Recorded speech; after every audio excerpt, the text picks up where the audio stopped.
ہمارے دو دشمن ہیں جو ہمیں جادہ مستقیم سے ہٹانے کے لیے دن رات کوشاں ہیں، ایک نفس اور دوسرا شیطان۔ نفس اور شیطان دونوں دشمن ہمیں راہ حق سے ہٹانے کے لیے دن رات جد و جہد میں ہیں اور ہمارے خلاف مساعی جد و جہد اور محنت کر رہے ہیں۔ ان میں جو نفس ہے وہ بڑا دشمن ہے یا شیطان بڑا دشمن ہے؟ عمومی طور پہ تو یہ کہا جاتا ہے کہ شیطان نے ہمیں ورغلا دیا، لیکن شیطان جب خود ورغلایا گیا، شیطان جب شیطان بنا تو اس وقت کوئی دوسرا شیطان تو نہیں تھا جس نے شیطان کو ورغلایا، وہ نفس تھا جو شیطان کو بھی شیطان بنا۔ نفس نے اندر سے سر اٹھا کے کہا تھا نا، انا خیر منہ، میں بہتر ہوں، اور باقاعدہ دلیل کھڑی کر لی اس کے نفس نے، خلقتنی من نار وخلقتہ من طین، مجھے تو نے آگ سے پیدا کیا ہے، اسے تو نے مٹی سے پیدا کیا۔ مٹی افضل نہیں ہوتی، مفضول ہوتی ہے، اور آگ اٹھتی ہے اوپر کو جاتی ہے، یہ افضل ہے، لہٰذا افضل مفضول کو سجدہ کیسے کرے؟ میں سجدہ نہیں کروں گا۔ باقاعدہ اس کے نفس نے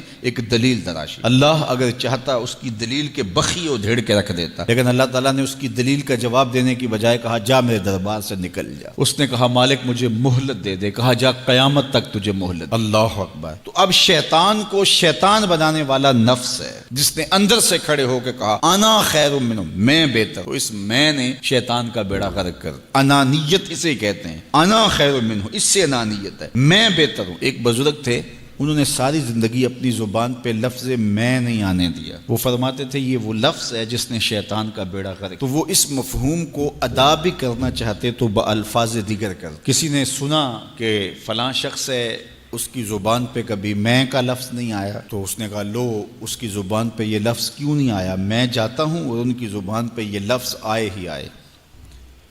ہر شخص کی اپنی ترجیحات ہوتی ہے، ایک مہم پہ نکلا کہ ان کی زبان پہ لفظ میں لے کر آنا۔ گیا، حضرت بیٹھے تھے، حضرت ایک مسئلہ پوچھنے آیا ہوں۔ بیٹا پوچھئے۔ کہا شیطان کو کس چیز نے برباد کیا تھا؟ حضرت اب تو بولیں گے نا کہ میں نے اس کا بیڑا غرق کیا تھا، تو کہوں گا جیسے بھی زبان پہ لفظ تو آئی گیا، اور شیخ بھی بڑے سمجھدار تھے، سمجھ گئے اس کی نیت کے کھوٹ کو کہ یہ کیوں آیا ہے اور یہ مسئلہ کیوں پوچھ رہا۔ ہر مسئلہ تفہیم کے لیے نہیں پوچھا جاتا، اس کے مقاصد اور بھی ہوتے ہیں، اور اہل اللہ کو اللہ نے وہ بصیرت دی ہوتی ہے جو سائل کے انداز سے سمجھتے ہیں کہ اس کے مقاصد۔ تو کہا حضرت پوچھنے آیا ہوں کہ شیطان کو کس چیز نے برباد کیا؟ حضرت فرمانے لگے نماز کا ٹائم ہو گیا، ابھی جماعت کھڑی ہونے والی ہے، نماز کے بعد اس پہ بات کر۔ خیر نماز ہوئی، سلام پھرا تو حضرت خود فرمانے لگے کسی نے پوچھا تھا کہ شیطان کو کس چیز نے برباد کیا؟ جواب دینا چاہ رہا ہوں، کس نے پوچھا تھا؟ جھٹ کھڑا ہو گیا میں نے۔ کہا بس اسی نے اس کا بیڑا غرق کر دیا۔ تو انانیت میں جو ہے یہ شیطان کو شیطان بنانے والی، نفس جس نے اندر سے سر اٹھایا اور کہا انا خیر منہ، میں بہتر ہوں، تو یہ شیطان کو شیطان بنانے والا نفس ہے۔ تو نفس شیطان سے بھی بڑا دشمن۔ اب ہمارے ساتھ دو بڑے دشمن لگے ہوئے، ایک شیطان اور دوسرا نفس، اور دونوں ہمارے باطن کو اجاڑنے کے لیے، ہمارے من کو بے چراغ کرنے کے لیے، ہمارے اندر کی روشنیاں بجھانے کے لیے دن رات کوشاں۔ ایک تنہا ناتواں اکیلی جاں، دو دشمنوں کے نرغے میں، اور دونوں دشمن بڑے تگڑے اور بہت طاقتور، اور ہر وقت ہمارے اوپر حملہ آور۔ الشیطان جاسم علی قلب ابن آدم فاذا ذکر اللہ خنس واذا غفل وسوس۔ حضرت نبی رحمت صلی اللہ علیہ وآلہ وسلم نے ارشاد فرمایا شیطان اولاد آدم کے دل پہ قبضہ جماتا ہے، اور جب بندہ غافل ہوتا ہے تو یہ وسوسے ڈالتا ہے، اور جب بندہ اللہ کا ذکر کرتا ہے تو یہ بھاگ جاتا ہے۔ تو شیطان وسوسہ اندازی کرتا ہے، باطن کو اجاڑتا ہے، من کو لوٹتا ہے۔ نفس اور شیطان دو بڑے دشمن تھے جو ہمیں جادہ مستقیم سے بہکانے کے لیے دن رات کوشاں تھے۔ اب اللہ کا کرم دیکھیے، اذا دخل رمضان سلسلۃ الشیاطین، جب ماہ سیام جلوہ فراز ہوتا ہے تو شیاطین جکڑ دیے جاتے ہیں۔ جو ہی ماہ سیام شروع ہوتا ہے، چاند طلوع ہوتا ہے تو شیاطین جکڑ دیے جاتے ہیں، پورا مہینہ وہ آزاد نہیں رہتے، جکڑ دیے جاتے۔ سلسلۃ الشیاطین، یہ جو مسجدوں کے دروازے کھل گئے، جہاں 1.5 صف ہوتی تھی وہاں 5 صف تراویوں میں ہیں، تو یہ شیطان کے بند جانے کی وجہ سے۔ لیکن مہنگائی کا طوفان ہے، بد نگاہی ہے، بد تہذیبی ہے، جھوٹ ہے، دیگر امور بد بھی جاری ہیں، یہ نفس کے موجود ہونے کی، نیکی کا ماحول پیدا ہوا یہ شیطان کے بند جانے کی وجہ، لیکن ہماری برائیاں بدستور موجود ہیں یہ نفس کے موجود ہونے کی وجہ سے۔ اب ہمارے لیے آسانی یہ ہو گئی کہ دو دشمن تھے جن کا ہمارے سے مقابلہ تھا، ایک نفس اور دوسرا شیطان۔ ہمارے لیے یہ سہولت ہو گئی کہ ہمارا ایک دشمن باندھ دیا گیا، اب دشمن ایک ہے جس سے ہم نے ماہ سیام میں اور وہ دشمن کون سا ہے؟ نفس۔ اب نفس کا مقابلہ اتنا آسان بھی نہیں، یہ بہت ڈاڈا دشمن ہے، اندر کا دشمن ہے، گھر کا بھیدی ہے۔ باج فقیراں کسے نہیں ماریا، باہو ظالم چور اندر داہو۔ یہ بڑا سخت اور بڑا شدید قسم کا دشمن ہے۔ یہ اس کی چالیں بہت باریک، شیطان کی چالیں بھی بڑی باریک ہیں اور نفس کی چالیں اس سے بھی زیادہ باریک۔ اب کیسے مقابلہ کریں گے؟ شیطان بھی ہماری متاع عمل کو لوٹنا چاہتا ہے، حتیٰ کہ ہمارے ایمان کو برباد کرنے پر تلا ہوا ہے، اور نفس بھی چالیں چل رہا ہے، اور ہم اپنی زندگی لاؤبالی میں گزارتے چلے جا رہے ہیں۔ ہمیں پتہ ہی نہیں کہ ہم موت کے کتنا قریب ہو رہے ہیں، اور شیطان ہمارے اوپر، نفس ہمارے اوپر حملہ آور ہے، اور یہ چاہتے ہیں ٹھیک ہے یہ چلتا رہے، یہ رسمی زندگی گزارتا رہے، کوئی بات نہیں، اس کے اندر کو ہم لوٹ لیں۔ اور یہ دونوں دن رات لگے ہوئے۔ ماہ سیام آیا تو ہمارا ایک دشمن بند گیا، ہمیں تھوڑی سی سہولت مل گئی۔ اب ایک ہی دشمن باقی ہے جس سے مقابلہ کرنا باقی ہے، اور وہ ہے نفس۔ اب نفس سے مقابلہ کیسے ہوگا؟ تو کسی ایکسپرٹ سے پوچھیں کہ جناب نفس ہے، ہم کمزور ہیں، شیطان دشمن ہمارا بندہ ہوا ہے، 2 محاذ کھلے تھے تنہا جان کے لیے، ایک محاذ بند ہو گیا، اب ایک ہی محاذ ہے، مقابلہ کرنا ہے تو کیسے کرنا؟ اللہ اکبر۔ تو ہم اقبال کی بارگاہ میں عرض کیا کہ آپ بتائیے۔ وہ کہنے لگے میں آپ کو اپنے مرشد مولانا رومی کے پاس لے جاتا ہوں۔ رومی کے پاس اقبال لے کر کے گئے تو رومی نے کہا کہ میں آپ کو ایک اور شخص کا پتہ بتاتا ہوں، اور وہ اتنا کامل ہے اور اس شعبے میں اس قدر ایکسپرٹ ہے۔ اس نے کہا ہفت شہر عشق را اتار گشت، ما ہنوز اندر خمیں یک کوچام۔ عشق کے 7 شہر حضرت شیخ فرید الدین اتار گھوم چکے ہیں، اور ہم پہلے شہر کی پہلی گلی کے کونے میں کھڑے ہیں۔ یعنی اتنا بڑا شخص شیخ فرید الدین علیہ رحمہ، تو کہا وہ بتائیں گے تمہیں کہ نفس کا مقابلہ کیسے کرنا ہے۔ رومی کہتے ہیں کہ وہ میرے بھی استاد ہیں، رومی کہتے ہیں کہ وہ میرے بھی ہادی و مرشد ہیں۔ جس عشق کے شہر میں میں داخل ہوا ہوں اور ابھی کونے پہ کھڑا ہوں، اس طرح کے 7 شہر وہ گھوم کے بھی آئے ہیں۔ آؤ ان سے پوچھتے ہیں کہ جناب نفس قابو کیسے کریں؟ تو شیخ فرید الدین اتار نے کہا نفس نتواں کشت الا باسے چیز، بات گوئم یاد گیرش اے عزیز۔ نفس نہیں مرتا، لیکن 3 اسلحے اگر آپ کے پاس ہوں تو یہ نفس ٹھہر بھی نہیں سکتا۔ غور سے سن لیجئے، روحوں میں اتار لیجئے، اور زندگی میں ہمارا مقصد ہے اس نفس کا مقابلہ کرنا۔ شیطان کا مقابلہ کرنا بھی ہمارا مقصد ہے، اور نفس کا مقابلہ کرنا بھی ہمارا مقصود زندگی ہے۔ ساری زندگی فریب میں ہم میں نہیں گزارنی، زندگی تیزی کے ساتھ گزر رہی ہے اور ہم آغوش موت میں اترنے والے ہیں۔ تو یہ ڈاڈے دشمن ہماری متاع عمل لوٹ رہے ہیں، ہمارے کیے ہوئے عمل کو عجب سے، تکبر سے، ریاکاری سے برباد کر دیتے ہیں۔ ہمیں پہلے عمل کی طرف جانے نہیں دیتے، پھر عمل کے اندر وسوسے ڈالتے ہیں، پھر عمل ہو جائے تو اس کو پھر برباد کرنے کی کوشش کرتے ہیں۔ کتنے ڈاڈے دشمن ہیں جن کے نرغے میں ہم پھنسے ہوئے ہیں۔ تو پھر ہمیں کوئی بندہ مل گیا ہے جو بتا رہا ہے کہ جناب اس کا مقابلہ ایسے کریں گے، تو پھر آج کی سن لیں ہم اور غور کر لیں اور اپنے اندر اتریں۔ تو شیخ فرید الدین اتار ہمیں بتا رہے ہیں، تو سنیے وہ کیا کہہ رہے ہیں۔ نفس نتواں کشت الا باسے چیز، نفس نہیں مرتا، یہ بڑا ڈاڈا ہے، لیکن 3 اسلحے اگر آپ کے پاس ہوں تو یہ ٹھہر بھی نہیں سکتا۔ وہ 3 اسلحے کون سے ہیں؟ خنجر خاموشی و شمشیر جو، نیزائے تنہائی و ترک ہجو۔ ایک خاموشی کا خنجر، دوسرا بھوک کی تلوار، اور تیسرا تنہائی کا نیزہ۔ یہ 3 اسلحے تمہارے پاس ہوں تو پھر نفس ٹھہر بھی نہیں سکتا۔ خاموشی کے خنجر سے نفس پہ وار کیا جا سکتا ہے۔ میرے اور آپ کے آقا و مولا نے فرمایا من سامتا نجا، جس نے خاموشی اختیار کی وہ نجات پا گیا۔ ہماری زندگی کے جتنے بھی برے اعمال ہیں ان میں سے سب سے زیادہ برے اعمال ہماری زبان کرتی ہے۔ ہمارے ہاتھ بھی گناہ کرتے ہیں، کسی پہ ظلم کریں تو گناہ کرتے ہیں، ہمارے پاؤں بھی گناہ کرتے ہیں، برائی کے اڈے پہ چل کے جاتے ہیں، ہماری آنکھیں بھی گناہ کرتی ہیں، ہماری سوچیں بھی گناہ کرتی ہیں، ہم حرام کمائیں کھائیں تو پیٹ بھی ہمارا گناہ کرتا ہے، لیکن سب سے زیادہ گناہ ہماری زبان کرتی ہے۔ جھوٹ یہ بولتی ہے، غیبت یہ کرتی ہے، بہتان یہ لگاتی ہے، گالی گلوچ سب و شتم یہ کرتی ہے، گلے شکوے کا انداز، ناشکری کا لہجہ یہ اختیار کرتی ہے۔ اسی لیے میرے اور آپ کے آقا و مولا نے فرمایا جو تمہارے 2 جبڑوں کے درمیان ہے، یعنی تمہاری زبان، اور جو دو ٹانگوں کے درمیان ہے تمہاری پارسائی کی جگہ، ان دو چیزوں کی تم مجھے ضمانت دے دو، میں محمد تمہیں جنت کی ضمانت دے دیتا ہوں۔ تو اپنی زبان کی حفاظت کرنی ہے۔ دیکھیے یہ سننے کے لیے چیزیں نہیں ہیں محض، بلکہ ان پر ہم عمل کریں، اور آج سے ہی دیکھیے یہ موسم رحمت ہے، رحمت کی برکھا برس رہی ہے، اور یہ موسم نور ہمارے سیکھنے کے لیے ہے۔ تو ہم اپنے نفس کو کیسے قابو کریں گے؟ دو دشمن تھے، ایک بندھا ہوا ہے، چھوٹ کے کچھ نہیں کر سکے گا اگر نفس کو قابو میں کر لیا۔ اور اگر ہم نفس کنٹرول نہ کر سکے، وہ تو جہنم کی آگ میں اور زنجیروں میں جکڑا ہوا پیچ و تاب کھا رہا ہے کہ یہ جو ٹوپیاں پہنے ہوئے مسجدوں میں جاتے ہو نا، میں عید کے دن نپٹ لوں گا تم سے، وہ تو اور نفس کے ساتھ مل کے ہمارا بیڑا غرق کرے گا اور ہمیں اور دور کر دے گا، اور ہماری باطنی اساس اور بنیاد اور کمزور کر دے گا۔ اس لیے ضرورت ہے کہ ہم اپنے نفس کو ان دنوں کے اندر کمزور کریں۔ اس کا پہلا نسخہ کیا ہے؟ خاموشی کا خنجر۔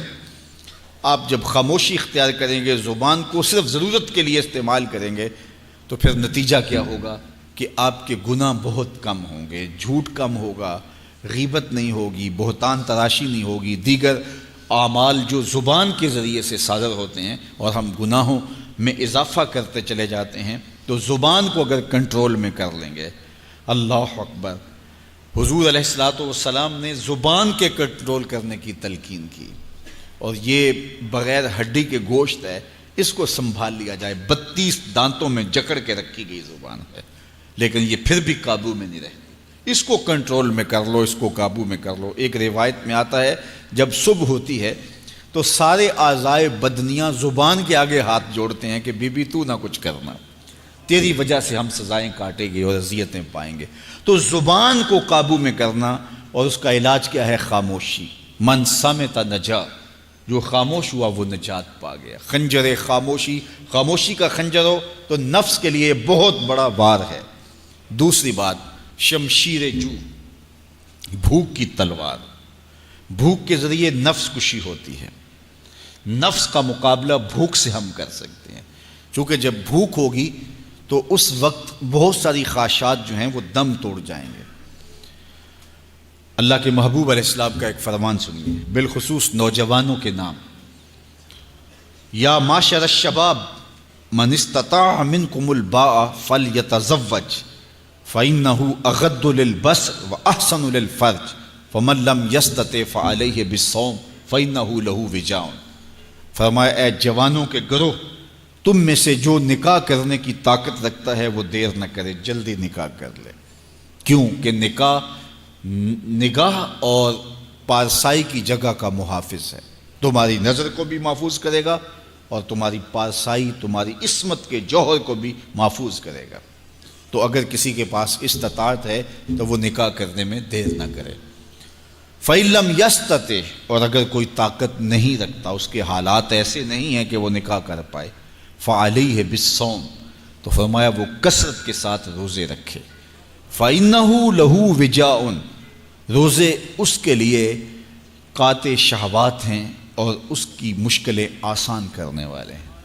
تو نوجوانوں کو اگر استطاعت نصیب ہو جائے تو وہ شرم نہ کریں، وہ نکاح کی طرف بڑھیں تاکہ ان کی عصمت کے جوہر کی حفاظت ہو سکے۔ لیکن کسی وجہ سے نکاح میں تاخیر ہے تو پھر وہ کثرت کے ساتھ روزے رکھیں۔ روزوں کی کثرت گناہ سے، شہوات سے، برائی سے، گناہوں سے انسان کو بچاتی ہے۔ تو کثرت کے ساتھ روزے رکھے جائیں تو روزہ بھوک جو ہے وہ نفس کشی کا ایک مؤثر ترین علاج ہے، اور یہ میرے اور آپ کے آقا و مولا نے بیان فرمایا۔ تو بھوک کی تلوار جو ہے یہ نفس کشی کا ایک مؤثر ذریعہ ہے، اور نفس کا سر کاٹنے کے لیے بھوک کی تلوار ہمیں ہر وقت حمائل کیے رکھنی چاہیے اور ہر وقت اپنے ساتھ لٹکا کے رکھنا چاہیے۔ کثرت کے ساتھ ہمیں روزے رکھنے چاہیے۔